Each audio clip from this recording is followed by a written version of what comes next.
let us understand the rule of law. As explained earlier, it is based on equality before law. The concept originated in Britain. It means lex supremus, means law is supreme. Law is supreme, be you whosoever you are. It can be understood in the following manner. No man can be made to suffer in body or goods except for the violation of the law. All persons, irrespective of rank, shall be equally subject to the ordinary law of the land and shall be equally amenable to the jurisdiction of ordinary court of the country. It is opposed to arbitrariness. In order to protect the rule of law, Constitution confers writ jurisdiction on High Court under Article 226 and Supreme Court under Article 32. It is immutable principle of administration. However, it has certain exceptions, like under Article 361, President and Governor is not answerable to the court of law in exercise of the executive function. Under Article 361, no criminal proceedings can be instituted against President and Governor of the state during the term of his office. Under Article 361, no civil proceedings can be instituted in which relief and compensation is claimed against President and Governor except a 2-month notice against him. Mind you, sometimes in test series prelims they will ask criminal proceedings. This becomes important.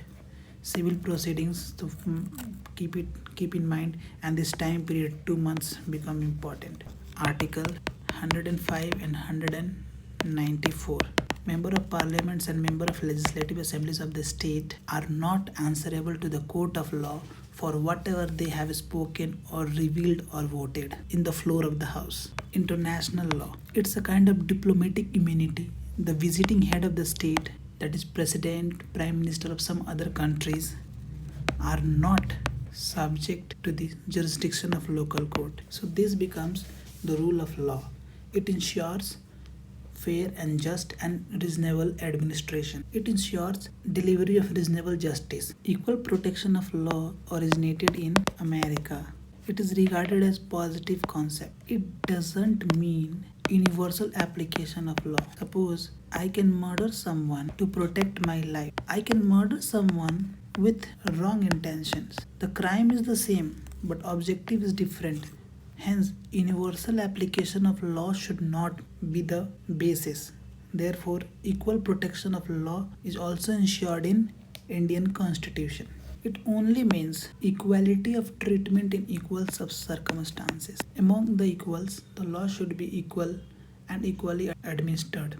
Suppose, given the whole gamut of citizens in India, most of the citizens will fall into different tax brackets. Hence, income tax law is applicable based on the income of the people.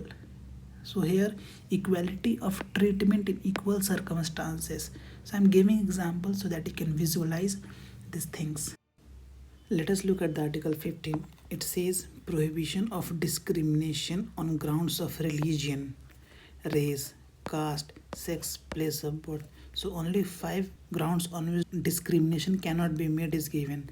So it can be remembered as RRSCP. The state, it is enforceable against state, shall not discriminate any citizens. So it is only for citizens on the grounds only. Here don't miss the word only, okay? Of religion, race, caste, sex, place of birth or any of them. Now suppose state एक law बना देती है, उसमें सिर्फ एक particular law लगे हिंदू के लिए, ठीक है, तो ये डिस्क्रिमिनेशन हो गई सिर्फ हिंदुओं के लिए. सो ये लॉ जुडिशियल रिव्यू जो आर्टिकल 13 के अंदर आएगा, जुडिशरी अनकॉन्स्टिट्यूशनल डिक्लेयर कर देगी.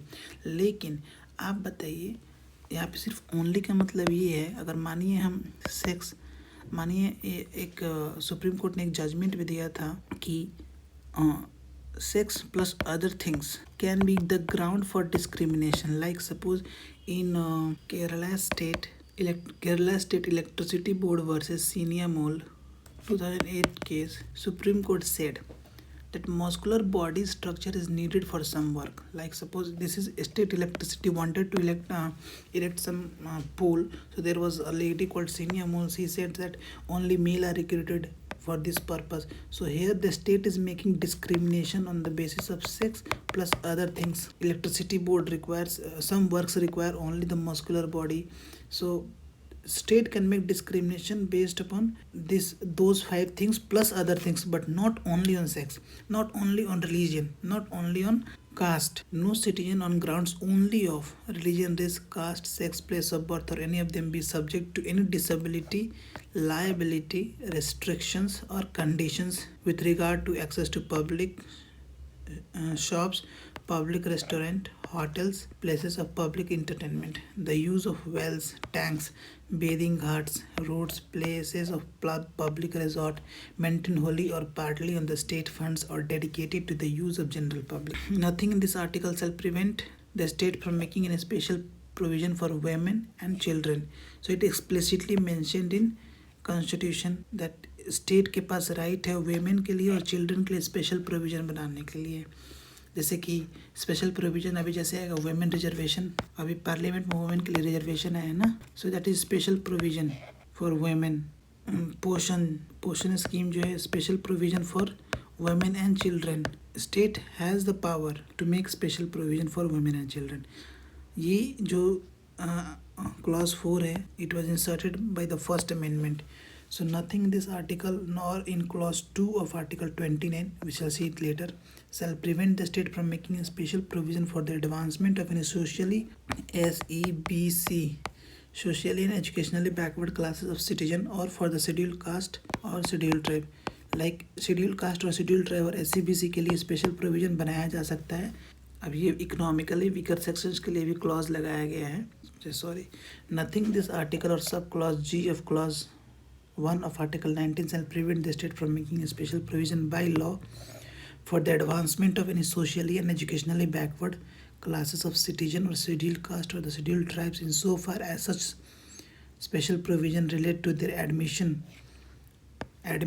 to educational institution including private educational institution whether aided or unaided by the state other than the minority educational institution referred to in clause 1 of the article 30. अब देखिए इसमें ना educational provision के बारे में है. लाइक SEBC शेड्यूल्ड कास्ट और scheduled tribe के लिए जो रिजर्वेशन होगी एजुकेशनल सिस्टम में वो चेंज नहीं की जा सकती है. प्राइवेट एजुकेशनल इंस्टीट्यूशन में भी है. ठीक है, प्राइवेट को भी कभी कभी सरकार फंड देती है विच इज़ एडेड. ओके, कभी कभी सरकार फंड नहीं देती है, सो उसमें भी है. सो एजुकेशन में पब्लिक एंड प्राइवेट. आगे हम आर्टिकल 16 में देखेंगे कि जो वोकेशन होता है article 15 pertains to education while article 16 pertains to vocation. So vocation में ओनली पब्लिक के लिए हो, पब्लिक वोकेशन है, पब्लिक सर्विस जो भी मिलेगी, सरकारी की वैकेंसी, सरकारी ऑफिस में जो भी काम होगी उसमें रिजर्वेशन होगी, प्राइवेट में रिजर्वेशन नहीं होगी. ठीक है, सो इसका ये मैंने एक्सप्लिसिटली यहाँ पे मेंशन कर दिया है क्योंकि पढ़ते समय दिमाग में नहीं आ सकता है. ये जो प्रोविज़न है ना इकोनॉमिकली वीकर सेक्शंस के द्वारा इकोनॉमिकली वीकर सेक्शंस के लिए, so it was inserted by 103rd constitutional amendment. So I can write it as 103rd constitutional amendment act के थ्रू इंसर्ट किया गया. Any special provision for the advancement of any economical weaker section. अभी economical weaker section क्या है इसकी definition दिया हुआ है, सुप्रीम कोर्ट जजमेंट में मिला है, अभी हमें याद नहीं आ रहा है. Any special provision for the advancement of economically weaker section of citizen other than the class mentioned in clause 4 and 5 insofar as special provision related to their admission to educational institution. यहाँ पे भी सिर्फ educational institution के बारे में बात हो रहा है, वोकेशन के बारे में नहीं, जॉब के बारे में नहीं. Including private educational institution, private में भी सिर्फ प्राइवेट एंड पब्लिक दोनों यहाँ पे इंक्लूडिंग एक्सप्लिसिटली मेंशन किया गया है. Other than the minority. So minority की एजुकेशन, माइनॉरिटी के भी कुछ ये होते हैं एजुकेशनल इंस्टीट्यूशंस होते हैं लाइक एकलव्य. तो वहाँ पे जाके SEBC चाहे रिजर्वेशन क्लेम करना तो वहाँ पे नहीं मिलेगा क्योंकि वो माइनॉरिटी की एजुकेशनल इंस्टीट्यूशन है. और यहाँ पे एक्सप्लिसिटली मेंशन किया गया other than the minority educational institution. ठीक है, वेदर एडेड और अनएडेड बाय द स्टेट. यहाँ पे देखो For the purpose of this Article 16, economically weaker sections shall be such as may be notified by the state from time to time. Like time to time लोगों की income change होती है, ज़रूरतें change होती है, इन्फ्लेशन को include करके, तो वो जो डेफिनेशन होती है ना इकोनॉमिकल वीकर सेक्शन की वो चेंज होगी. सो समय समय पर उसको सरकार नोटिफाई करेगी on the basis of family income and other indicators of economic disadvantages. Like sometimes ना लैंड सीलिंग होती है ना कि इतने से नीचे लैंड रहेगी तो आप इकोनॉमिकली वीकर सेक्शन में आएंगे. अगर पापा मम्मी सरकारी जॉब में हैं तो ये डिसएडवांटेज क्राइटेरिया नहीं होगी. So this is all about article 15 of the Indian constitution.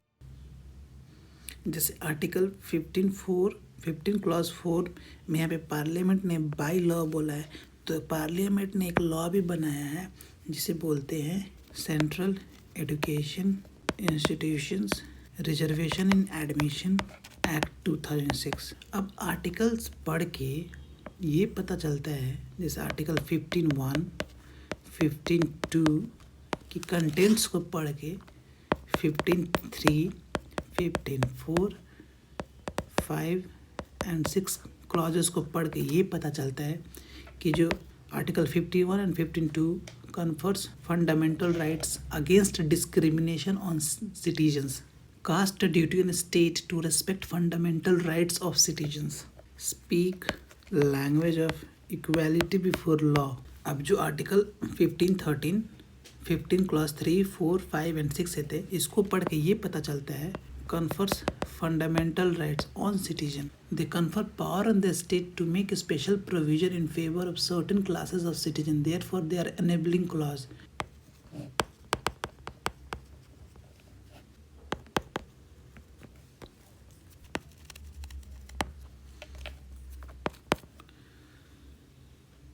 It confers no duties on the state. It's not mandatory to make special provisions for women, children, SEBC, scheduled caste, scheduled tribe, economically weaker sections, but it is discretionary provision. सरकार का मन चाहे तो बनाएगा, नहीं मन चाहे तो नहीं बनाएगा, लेकिन ये कंपलसरी नहीं है.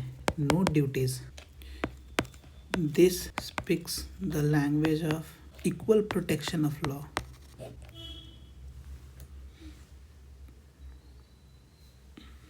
अब आर्टिकल 16 को देखते हैं. Equality of opportunity in matters of public employment. Mind यहाँ पे पब्लिक है, प्राइवेट नहीं है. ठीक है, प्राइवेट नहीं है. So there shall be equality of opportunity for all citizens. So only citizens के लिए इक्वालिटी है. ठीक है, in matters relating to employment और appointment to any office under the state. कोई भी ऑफिस अंडर द स्टेट के मतलब कि पब्लिक एम्प्लॉयमेंट में, गवर्नमेंट सरकारी नौकरी जैसे हम समझते हैं. No citizens shall, on the grounds only of religion, race, caste, sex, descent, place of birth, residence. अब यहाँ पे देखिए 7 क्राइटेरिया है. पहले आर्टिकल 15(1) क्लॉज 1 में 5 क्राइटेरिया थे, लेकिन यहाँ पे 2 एडिशनल है, descent and residence. Or any of them be ineligible for or discriminated against in respect to any of any employment of office. इसके बेसिस पे सरकार डिस्क्रिमिनेशन नहीं कर सकती है पब्लिक एम्प्लॉयमेंट के लिए. और डिसेंट का मतलब लीनिएज होता है, और रेसिडेंस का मतलब आप एक साथ 2 जगह के रेसिडेंस हो सकते हैं. रेसिडेंस और डोमिसाइल में फ़र्क होता है. ठीक है, domicile is recognized by state, depends upon various law legislation of the state. Like Bihar का डोमिसाइल अलग होगा, झारखंड का अलग होगा, but you may be residence of Bihar and Jharkhand at the same time. So अभी आपने देखा कि पब्लिक एम्प्लॉयमेंट के लिए डिस्क्रिमिनेशन है, लेकिन हरियाणा सरकार ने एक लॉ पास किया था जो कि प्राइवेट के लिए था, कि सिर्फ प्राइवेट जॉब प्राइवेट इंस्टीट्यूशंस में सिर्फ हरियाणा वाले काम करेंगे. सो क्या ये वायलेट करता है आर्टिकल 16 को? नहीं. ठीक है, लेकिन ये जो जो लॉ था जो हरियाणा सरकार ने पास किया था, वो आर्टिकल 19(1)(g), आर्टिकल 21 और आर्टिकल 14 को वायलेट करता है. ठीक है। तो रिसेंटली अभी अभी हरियाणा सरकार ने उस लॉ को वापस ले लिया है। सो क्लॉज 3 को पढ़ते हैं। Nothing in this article shall prevent parliament from making any law, again here is coming law, prescribing in regard to a class of employment or appointment to any office under the government of or any local or other authority within a state। यहाँ पे state का मतलब ये नहीं कि सिर्फ central state government और पंचायत, ये कभी कभी पब्लिक सेक्टर अंडरटेकिंग भी आ सकता है, जो कि what is a state which is has been covered in article 12। Article 12 में मैंने एक्सटेंसिवली कवर किया है कि स्टेट क्या है, आप वहाँ पे देख सकते हैं। Nothing in this article shall prevent the state from making provision for the reservation of appointments or post in favor of any backward classes of citizen which in the opinion of the state is not adequately represented in the। सो यहाँ पे backward classes की बात कर रही है। Backward classes कौन कौन है, मैं पहले ही बता दूँ। बैकवर्ड क्लासेस ऑफ सिटीजन्स, यहाँ पे शेड्यूल कास्ट आते हैं, शेड्यूल ट्राइब आते हैं एंड OBC आते हैं। सर्विसेज अंडर द स्टेट, यानी कि पब्लिक सर्विसेज की बात हो रही है, पर प्राइवेट की नहीं। मैं बार बार इसलिए रिपीट करता हूँ क्योंकि एक बार दिमाग में बैठ जाना चाहिए। तो यहाँ पे इंदिरा सोनी जजमेंट आया था, उससे पहले ये देख लेते हैं। Nothing this article shall prevent the state from making any provision for reservation in matters of promotion। अब यहाँ पे प्रमोशन की बात हो रही है। मैं जॉब ले लिया, जॉब में काम कर रहा हूँ, तो वहाँ पे प्रमोशन होगी with consequential seniority to any laws or classes of post in the services under the state in favor of scheduled caste and scheduled tribe। यहाँ पे OBC नहीं है, which in the opinion of the state are not adequately represented in the service under the state। तो यहाँ पे आप देख सकते हैं कि जॉब लेने के लिए scheduled caste, scheduled tribe, OBC तीनों के लिए रिजर्वेशन बना सकती है, लेकिन प्रमोशन, जॉब में जो प्रमोशन होती है उसमें जो उसमें सिर्फ शेड्यूल्ड कास्ट और शेड्यूल्ड ट्राइब के लिए ये है, क्या बोलते हैं, रिजर्वेशन। OBC वालों के लिए नहीं है। मानिए एक जॉब में, मानिए मैं किसी मिनिस्ट्री में काम करता हूँ, वहाँ पे तीन लोग हैं, एक शेड्यूल कास्ट है, एक शेड्यूल ट्राइब और एक OBC है। तो जब प्रमोशन की बात आएगी तो शेड्यूल कास्ट और शेड्यूल ट्राइब वालों के फेवर किया जाएगा, OBC वालों को नहीं। So it's a policy of the state और the discretion of the state. ये जो रिजर्वेशन ऑफ बैकवर्ड क्लासेस था ना, it was challenged in Indira Sawhney case. So Indira Sawhney के केस में सुप्रीम कोर्ट ने ये जजमेंट दिया, ये held the reservation policy valid including OBC reservation. ये सुप्रीम कोर्ट ने इसको सही करारा, वैलिड ओनली इफ़, तभी वैलिड होगा if it satisfied 5 constitutional requirement. So ये 5 कॉन्स्टिट्यूशनल रिक्वायरमेंट्स कौन कौन से हैं? Backward classes should be socially and educationally backward, मतलब कि सामाजिक तौर से और एजुकेशनली तौर पे बैकवर्ड होने चाहिए। Backward classes are not adequately represented in public employment in the opinion of the state, जो कि कॉन्स्टिट्यूशन में भी मैंशनड है।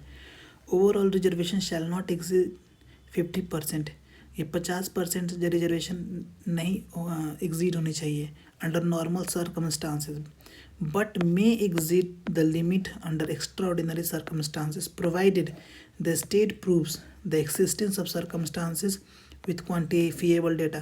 तो स्टेट को प्रूव करना पड़ेगा कि 50% से ज़्यादा की ज़रूरत है, जैसे कि डेटा के थ्रू। तो बिहार ने अभी कास्ट सेंसस किया है, तो उन्होंने बताया कि ज़रूरी है कि 50% को ब्रीच करे। अब this remains to be seen by the Supreme Court that how it fares in the future। So it is not that state cannot exceed। So in Tamil Nadu there is above 60% of reservation। Concept of creamy layer shall apply for OBC। OBC के लिए creamy layer का concept apply होगा, जिसके लिए राम नंदन committee को appoint किया गया है।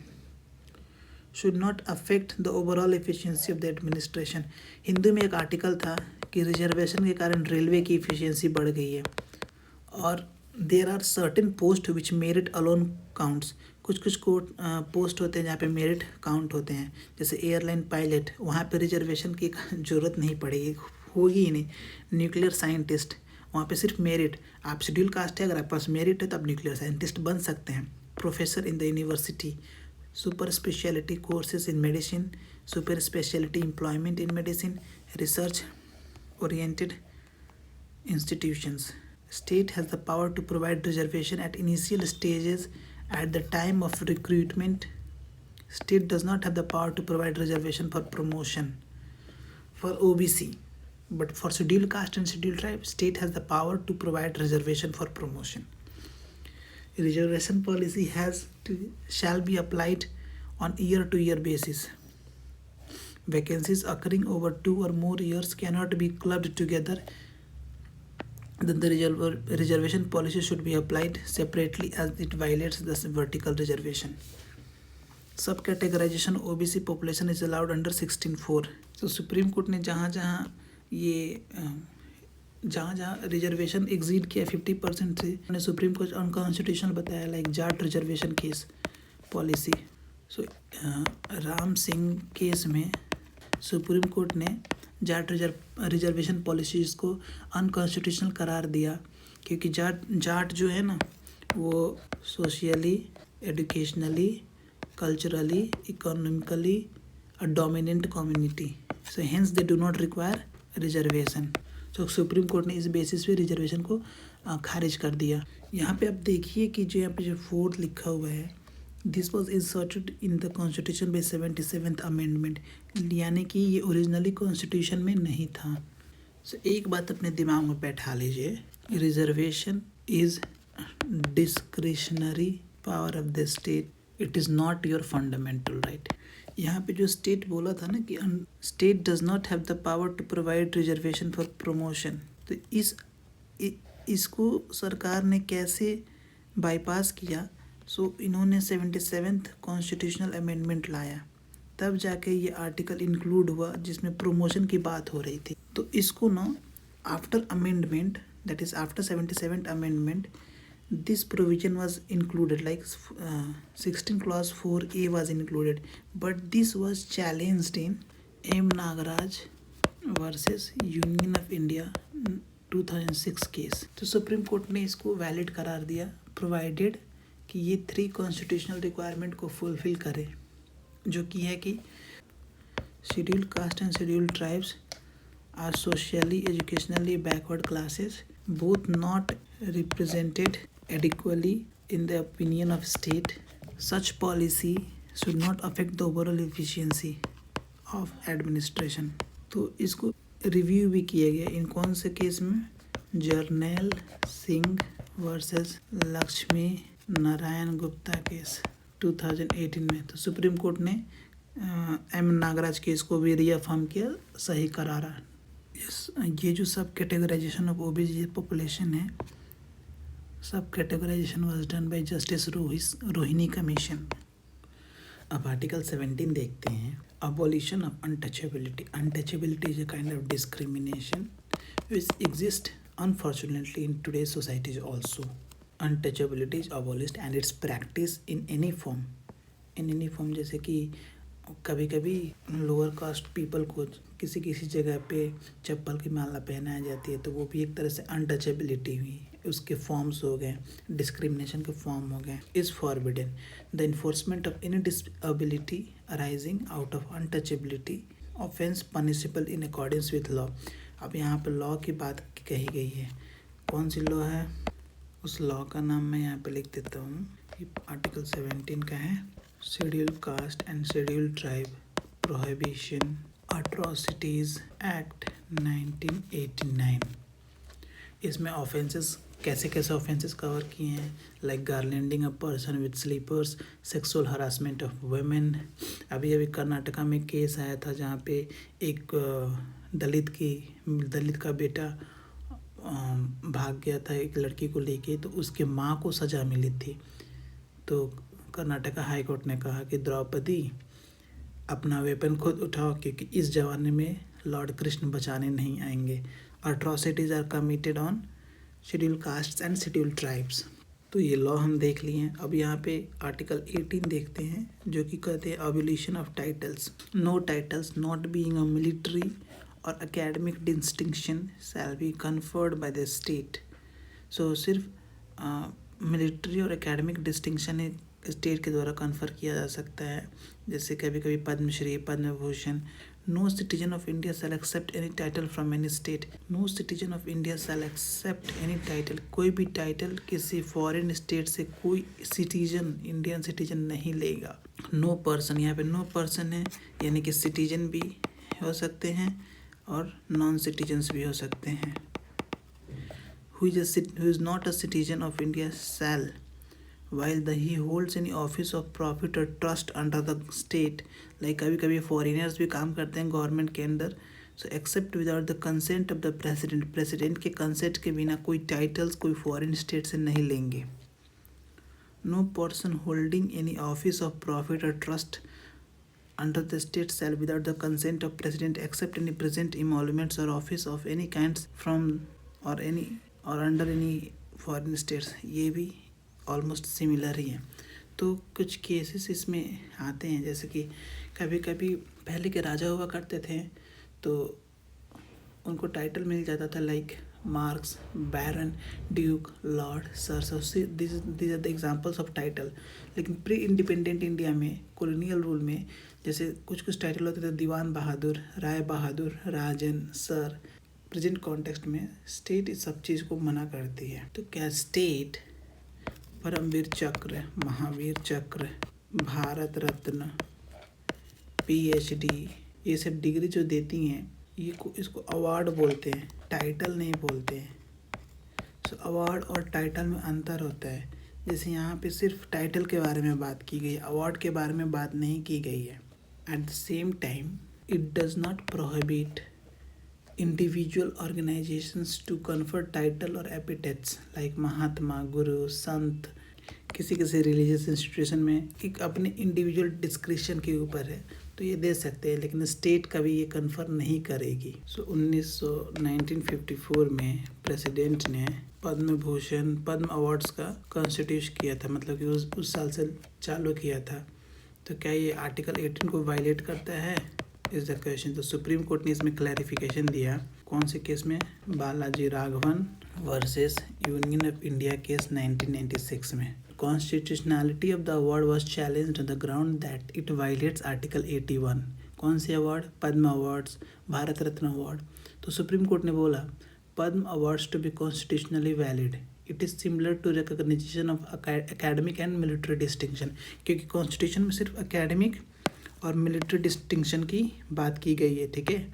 फर्दर कोर्ट ने ये भी बोला कि article 81 prohibits the hereditary transfer of recognition. तो यहाँ पे ये भी देख लो, no citizen of India shall accept any title from any foreign state. ये टाइटल है, अवार्ड नहीं है। तो कोई फॉरेन स्टेट से अवार्ड मिलता है, जैसे मोदी जाते हैं एस जयशंकर डिप्लोमेटिक मिशंस में, तो उनको भी कुछ कुछ अवार्ड्स मिलते हैं, तो वो टाइटल नहीं है। So this is with respect to article 18। अब राइट टू फ्रीडम देखते हैं, जिसमें आर्टिकल 19 से 22 आता है। राइट टू फ्रीडम को डेमोक्रेटिक राइट्स भी बोलते हैं। इसमें ये देखना कि जो आर्टिकल 19 क्लॉज 1 है, इसमें only to citizens it is available. लेकिन जो आर्टिकल 19 क्लॉज 2 से लेकर आर्टिकल 19 क्लॉज 6 तक है, इसमें ना कंटेंट्स है reasonable restrictions which can be imposed on article 19(1) all citizens. यहाँ पे ओनली सिटीजन को दिया गया है। Shall have the rights to freedom of speech and expression, to assemble peacefully and without arms, to form association और unions और cooperative societies. ये देख लो, यहाँ पे 2 लिखा है, 2 देखो 97th कॉन्स्टिट्यूशनल अमेंडमेंट होगा, ठीक है। To move freely throughout the territory of India, to reside and settle in any part of the territory of India, and fourth, which is omitted, to go to practice any profession or to carry on any occupation, trade or business. So these are the rights conferred article 19 clause 1, 1, 2, 3, 4, 5, 6. So A, B, C, D, E, F is missing, which was omitted by 44th Amendment Act. ये जो article 19 clause 1 है ना, it is widely celebrated democratic right along with article 14 and article 21। ये जो 3 rights है ना, 19, 14 and 21, it's base minimum for functioning of democracy. Supreme court in Maneka Gandhi case held that citizens continued to enjoy the rights while traveling abroad against Indian government. It is not restricted by geographical border. Supreme Court describes 19(1)(a) as inalienable adjunct to right to life. It is a composite right, not a single right. Many rights are contained in it, that is, rise of many inferred right, not explicitly mentioned in Constitution. It gives right to second largest number of inferred rights after right to life in Article 21. It is subject to many reasonable restrictions. तो यहाँ पे देखते हैं कि reasonable restrictions कौन कौन से हैं. Sovereignty and integrity of India, the security of the state, friendly relations with foreign states, public order, decency और morality. Like कोविड के टाइम में ना ये जो होता है ना आर्टिकल 19 क्लॉज 1D रेस्ट्रिक्ट हो गया था. किस बेसिस पे? पब्लिक ऑर्डर मेंटेन करने के लिए. सो देख रहे हो हमारे जो भी सरकार जो भी एक्ट लेती है ना constitutionally valid, most of the time constitutionally valid होती है. जैसे कि हमने अभी जस्ट बताया कोविड के टाइम में आपको लॉकडाउन रख दिया था. क्यों? क्योंकि पब्लिक ऑर्डर मेंटेन करने के लिए. और यहाँ पे देखिए रीजनेबल रिस्ट्रिक्शन मेंटेन किया गया है for the protection of the interest of scheduled tribe. इसलिए ना कभी कभी बॉर्डर इलाके में जाने में ना परमिट लगता है. Clause 2 to 6 kind of restrictions imposed on article 19(1). अब देखते हैं. अब यहाँ पे ना to freedom of speech and expression. इसका मतलब ये है कि express our views freely and openly without any fear और फेवर ऑफ गवर्नमेंट. हम अपना स्पीच और एक्सप्रेशन कैसे कर सकते हैं? बात करके, राइटिंग से, प्रिंटिंग, पेंटिंग, होर्डिंग. स्पीच का मतलब कि हमारे पास राइट है बोलने का, तो हमारे पास राइट्स भी है साइलेंस रहने का. सो this is called inferred right. तो इसमें राइट टू प्रेस आता है. सो प्रेस वाले जो होते हैं ना, जैसे कि पेपर वाले, न्यूज़ चैनल वाले, उनको जो राइट्स मिलते हैं वो आर्टिकल 19(a) से मिलते हैं. इसमें और क्लैरिटी आएगी सुप्रीम कोर्ट के जजमेंट से. Like in Anuradha Bhasin versus union of India case 2020, supreme court ने बोला right to internet access, media, business और education on internet is a fundamental right. Internet shut down करने के लिए गवर्नमेंट को प्रायर नोटिफिकेशन देना पड़ेगा. And they should also try some other alternative apart from internet shut down. जो right to information आता है ना कि राइट टू इन्फॉर्मेशन एक्ट जो पास हुआ था ना, it has the basis in article 19, right to make informed choices.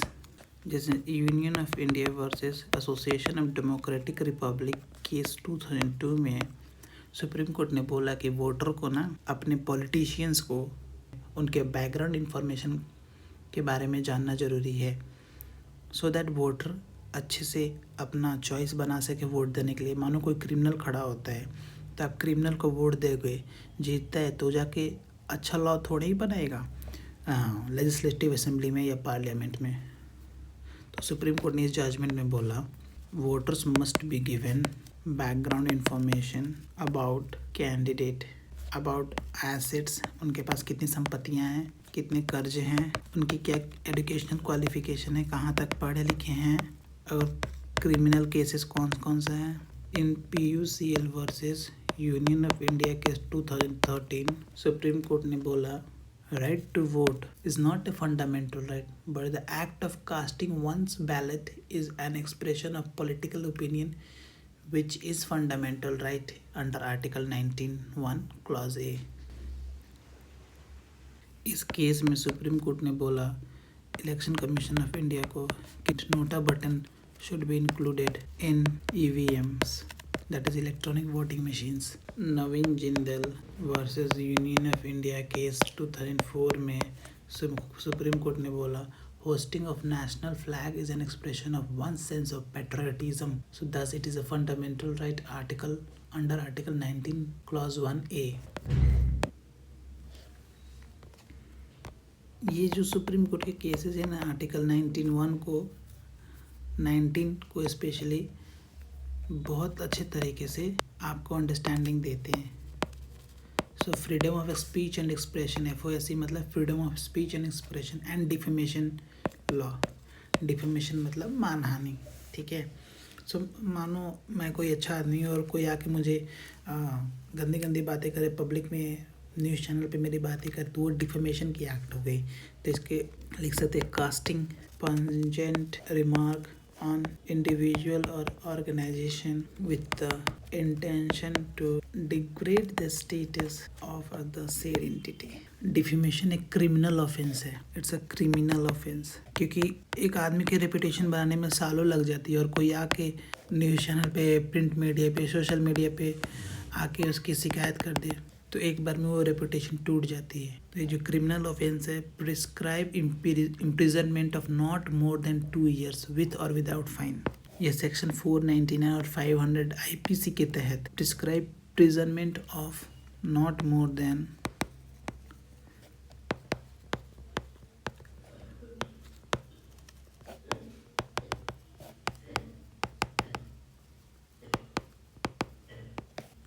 Supreme court ने in Subramanian Swamy versus union of India case 2016 में ये बोला क्रिमिनल नेचर और डिफेमेशन का क्रिमिनल नेचर होता है। तो बहुत लोग इससे डरते हैं कि हम कुछ खुल के नहीं बोल सकते हैं किसी के बारे में अगर वो गलत हो, क्योंकि इसमें ना जो पनिशमेंट है 2 साल वाला और फाइन वाला ये बहुत स्ट्रिंजेंट है। Criminal of nature of this defamation induces sense of fear. ये भी बताया गया कि जो डिफेमेशन है ना वेस्टर्न कंट्रीज में इट्स अ सिविल ऑफेंस। तो सुप्रीम कोर्ट ने सेक्शन 499 एंड 500 जो कि डिफेमेशन से डील करता है कॉन्स्टिट्यूशनल बताया। और सोशल मीडिया के ज़माने में तो और भी, क्योंकि सोशल मीडिया से बहुत तेज़ी से किसी की इज्जत पर लालछन लग सकती है। सो डिग्निटी जो होती है ना, इज्जत, डिग्निटी सो टू से एक आदमी अपने ज़िंदगी भर से बनाता है, मतलब कि सालों भर से बनाता है। अगर कोई आके उसको सोशल मीडिया पे क्षण भर में ही बर्बाद कर दे तो ये क्रिमिनल ऑफेंस होना चाहिए, सुप्रीम कोर्ट ने बोला। It is non cognizable and billable. Supreme court ने बोला कि श्रेया सिंघल केस में defamation under ITA that is Information Technology Act 2000 and section 499 and 500 of IPC are same but different punishment।